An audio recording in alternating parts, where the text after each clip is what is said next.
क्या ये माना जाए कि ये पूरा चुनाव जो हम सुधांशु मित्तल जी से प्रतिक्रिया भी इसके लेते चलते हैं, क्योंकि आपने जिक्र करा उत्तराखंड का जिक्र आप कर रहे हैं, जो उपचुनाव हुए थे वहां हार मिली थी, उसके बाद बिहार वाला हिस्सा आया था और अब यूपी का भी हिस्सा सामने आकर तीसरा राउंड है। हाँ, तीसरा राउंड हो गया।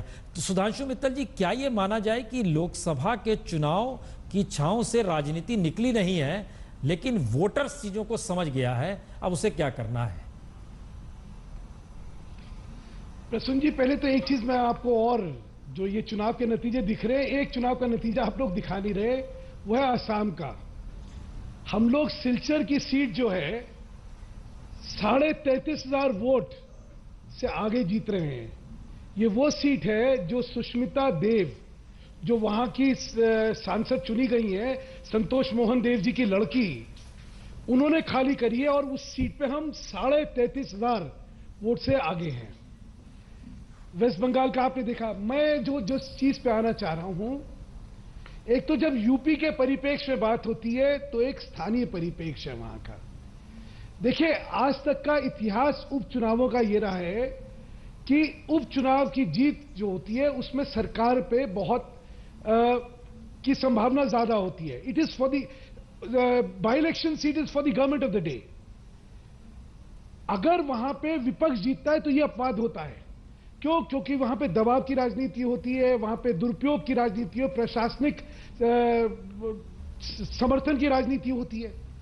तो इसलिए वहां पे किसी भी विपक्ष का जीतना बड़ा मुश्किल होता है, और जहां जीतता है वहां वो विशेष सोचने वाला होता है। जैसे राजस्थान का, स्वीकार मैं मानता हूं कि राजस्थान के लिए इसको छुपाइए नहीं। मैं खत्म कर लूं बात, और जनता को खत्म कर लूं बात, उसके बाद जो कहना मैं बड़ी अच्छा, मुझे बात खत्म कर लेने दीजिए ना अपनी। बात बोल रहे हैं, आपकी सरकार इसमें गलत क्या है? इसमें गलत क्या है?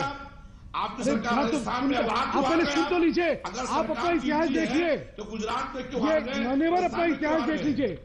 दो नहीं सुधांशु जी, इसलिए उन्होंने कहा, एक मिनट आप जीते आ रहे हैं, आज क्यों हार गए? अरे मैं बात रख लूं क्या? मैं ये तू महीने की राजनीति करने नहीं आए यहाँ पे। हम जरा फैक्ट्स के साथ, शिष्टाचार होगा नहीं होगा, दबाव की राजनीति नहीं हुई है। मल्होत्रा जी, आपको जो बोला, अरे मल्होत्रा जी, मिले बोलिएगा ना। महीने में महंगाई बढ़ी है, उसके खिलाफ जनता का कमाल के आदमी आप भी, आप में शिष्टाचार में भी कोई चीज नहीं है मल्होत्रा जी।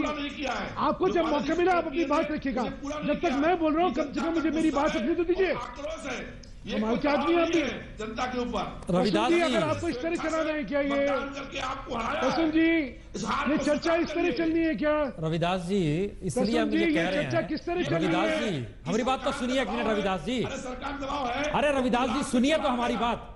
आप पत्रकारिता को लेकर अपने दिशा में बात बढ़ने लगते हैं। सुधांशु मित्तल जी गलत जानकारी दे रहे हैं, हम काटेंगे। आप हल्ला करने लगते हैं बीच बीच में। सुधांशु मित्तल जी आपको जानकारी दे दें, नरेंद्र मोदी जब सीएम थे गुजरात के, 5 बार उपचुनाव हुए, एक बार भी बीजेपी नहीं हारी। क्यों नहीं हारी? आप बोल रहे हैं उपचुनाव हमेशा खिलाफ चले जाते हैं। उस बार हम बार बार कह रहे हैं कि केंद्र में मोदी आकर खड़े हो गए हैं पूरी राजनीति के। खुद ही आप मेरी बात का समर्थन कर रहे हैं। अरे जनाब, आप कह रहे हैं कि उपचुनाव में सत्ता दल हार जाता है। मैं अरे प्रसून जी मेरी बात सुन ले। आप तो मेरी बात का समर्थन कर रहे हैं। अरे हम आप ही का समर्थन कर रहे हैं, लेकिन बात कहिए। अरे सुनिए तो बात ना, आप बोले, आप भी जरा दूसरे को बोलने दीजिए ना। मैं क्या आर्ग्यूमेंट दे रहा हूं, मेरी बात सुने तब उसका विश्लेषण करिए ना। मेरा सिंपल से कहना है कि चाहे वो गुजरात हो चाहे कहीं हो, जो भी सरकार राज्य की सरकार होती है उसको इन उपचुनावों में एक डेफिनेटिव एडवांटेज होती है। इसीलिए सरकार चुनाव जीतेगी, ये नॉर्म है।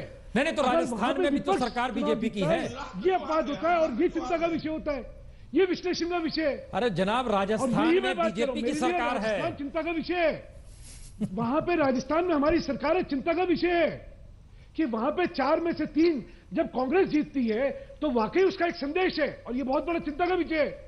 ये बात कह रहा हूं मैं। ओके, गुजरात और परिप्रेक्ष्य में गुजरात और राजस्थान और तथ्य दे देता हूं मैं, चिंता का विषय है। 2007 से पहले यूपी के उपचुनावों के रिजल्ट देख लीजिए। नहीं ठीक कह रहे हैं आप। गुजरात और राजस्थान, सुनिए, हम एक मिनट इसका विश्लेषण करने के लिए हमारे साथ बैठे हैं सीएसडीएस के संजय कुमार भी बैठे हुए हैं। संजय जी, मैं सिर्फ सुधांशु जी ये कह रहा था, ये तथ्य देख लीजिए जरा। अरे नहीं देख पाएंगे, आपको भी पता है, आप कागज दिखाई सुधांशु जी तथ्य बिल्कुल आप सही कह रहे हैं। उपचुनाव में एक ट्रेंड रहा है कि जिस भी पार्टी की सरकार रहती है वो उनके जीतने की संभावना ज्यादा रहती है। लेकिन क्या इससे ये मान लिया जाए कि आप बीजेपी 9 सीटों पर पिछड़ गई है यूपी में या फिर हार रही है, तो इसकी कोई चिंता नहीं भाजपा को है, या आप पहले से मान बैठे थे कि ये तो एसपी जीतेगी? संजय जी, ये बहुकोणा मुकाबला नहीं था। यूपी की राजनीति बहुकोणी राजनीति है। वहां पे सपा, बसपा, कांग्रेस, बीजेपी वहां पे बहुकोणी है। अब की बार ये एक तरह से द्विकोणी राजनीति हो गई थी। एक उसका अपना स्थानीय परिप्रेक्ष्य अलग है, और दूसरा जो मैंने कहा, क्योंकि उपचुनाव है, वहां पे एक प्रशासनिक जो व्यवस्था है उसका एक अपना प्रभाव होता है। इसलिए इनको आज ये हारी है, ये तो सत्य है। मैं कहूं कि भाजपा हारी नहीं तो मैं थोड़ी झूठ बोलने वाला हूं, लेकिन हारी है। लेकिन उसका विश्लेषण राजनीतिक एंडोर्समेंट का वो एक अलग चीज है। रविदास जी, अब ये एक सवाल है, क्योंकि 8 सीटें जीत के क्या सपा को 3/4 बहुमत? अरे हुजूर, अब बात आगे भी तो बढ़े, ऐसा नहीं है। हम लोग वहीं क्यों अटक जा रहे हैं? बात आगे भी। रविदास जी, इस चुनाव